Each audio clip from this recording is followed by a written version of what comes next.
Good job, Lava. Are you doing good girl things? The fact that she is not being awful right now with this happening in her bubble is because of my two god-awful dogs, Bo and Kobe. As god-awful as they are, they're hard on me. Yeah, they put dogs like her completely and utterly in her place in a way that humans just can't. We can't, not without being like too much, too often. But she is a hard-headed little nut, and she is very opinionated. I see now why Eric asked me why I was so obsessed with her. She's so hard-headed about certain things. She's flexible in terms of her intelligence. Her brain is incredibly, it's just pretty remarkable because she's so intelligent to figure things out. But she's rigid in some of her opinions, and I'm looking for tolerance and flexibility to make the complete package, and she really does need to stretch and grow that, and I am throwing her in the deep end. It's no joke. But look at her doing it, and that was a black Rottweiler and sharing my space in her bubble, and she has shown that she is fully capable of being an absolute pill about it, and she chose not to be because of all the conditions I can arrange. And I'm not, look, there's no food anywhere. There's food when I go inside in the kitchen. I see that choice, and I get up and I go grab really high value food, and I pay everybody for being such good dogs, you know. So, but then we just do behaviors that should feel good, and then I notice a new choice or a hard problem being solved, or just the absence of an undesirable behavior, and I can just choose to go and add whatever value in that moment. If it's my presence, it's me coming back to a room and laying down, me going to the fridge. You have to look for behavior you want more of. There's no way around it. And so the problems you're having in the environment you're in are going to be released and removed and retrained by me creating more flexibility in her looking for solutions. Did you see that conversation? She's completely fine. She just decided to not be fine. It's not so deep in there that her nervous system's in control. It's uncomfortable for her. She doesn't enjoy it, and the elevator, with a brand new strange black dog, it is a lot to ask, because it's a safety concern. She's worried about safety. But by partnering with humans and listening to them and working with them, instead of two entities being completely they're connected by a leash, but they could not be more separate and disconnected in their collaboration when navigating hallways, lobbies, elevators. There has to be constant communication. So here, the communication is she's doing her own thing, right? So I was hanging around and adding value to her enjoyment of life, because her behavior is making me want to add value to her life. And when I leave, she's in growth. She feels securely attached. She knows the space. She knows where she can get me. She knows how to get anywhere. So she's not anxious.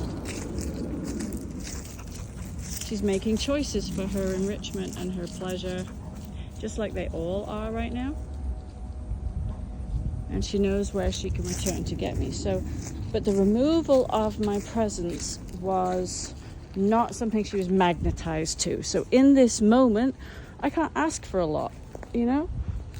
I could tell her we're going to go do something and we go do it. But I can't ask for a lot when the dog's meeting their own very important needs to soothe the digestive system. Or, hey, Sebby.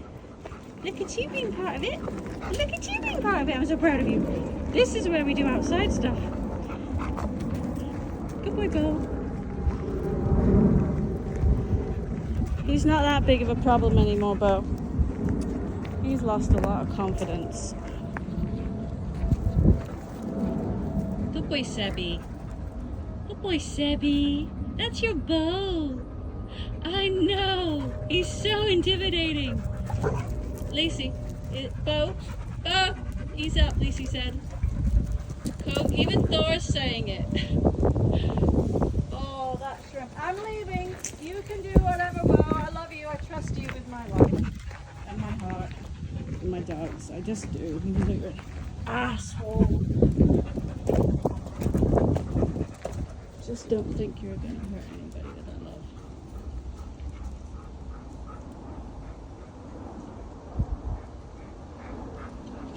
But you sure are going to make them know that you could. And that's how we stay in charge of things in the animal kingdom. I don't know that it's the best idea.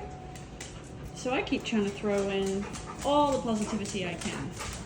Anywhere I can. What is happening? But now we're starting to look like a real family. Not a pack. There's no wolves here.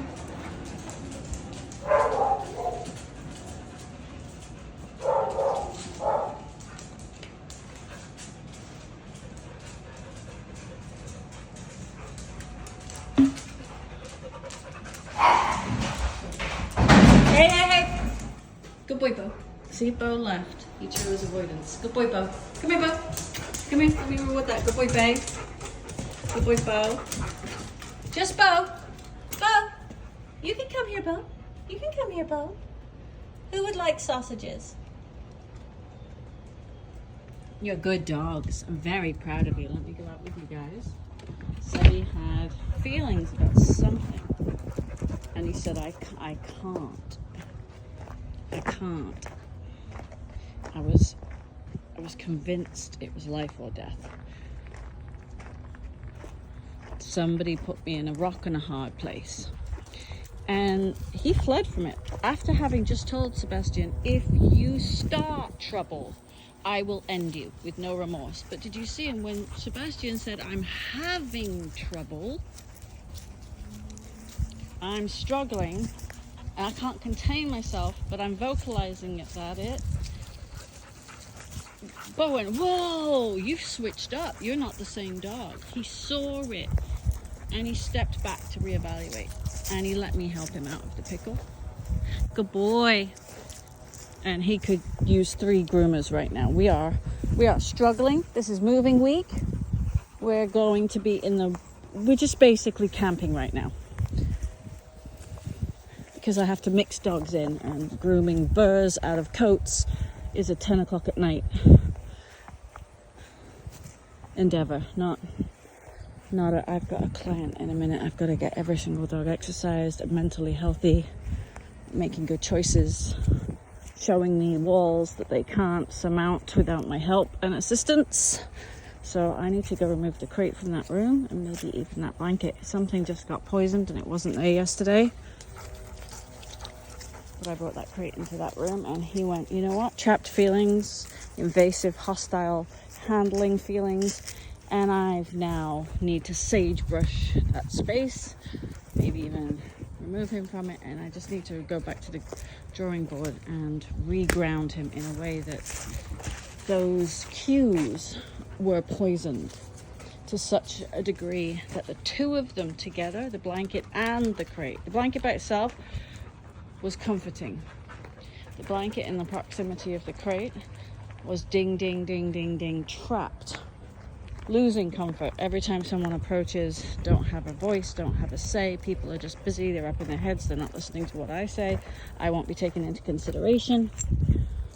I'm going to lose things I can't afford to lose. I have so little. And that if I lose enough, I'll die. And if I'm going to die, I'm going to go out fighting. I'm going to go out fighting so goddamn hard that even that giant bear of a dog who was just a moment ago threatening my existence, he will think about calling for his mama. Because I'm going to take out anyone I can before they take me out. And I don't care. I've got nothing to lose. So the first thing I did, first order of business. Bill wants to do this with me, but hold on, buddy.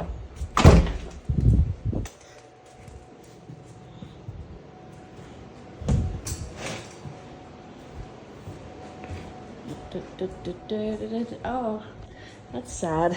I'm so sorry, little baby. Come here, little mans. Hi. Come here, little mans. That scared you. And, oh, sweetheart. See, you're just scared. And Bo knows it. And he wasn't, yay! Hi. Hi, we saved you. You know what you could do? You could bring this. You could to the office, the Smalls. Yes, you could do just that. And we could just relocate you to a new space that doesn't have that negative trapped energy in it. How about that?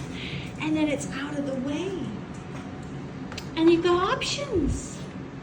How's that make you feel, though, man? And you got Buddy. Should we go get water? Let's go get the other things that make you hum. Yeah. We'll just avoid that. Yeah.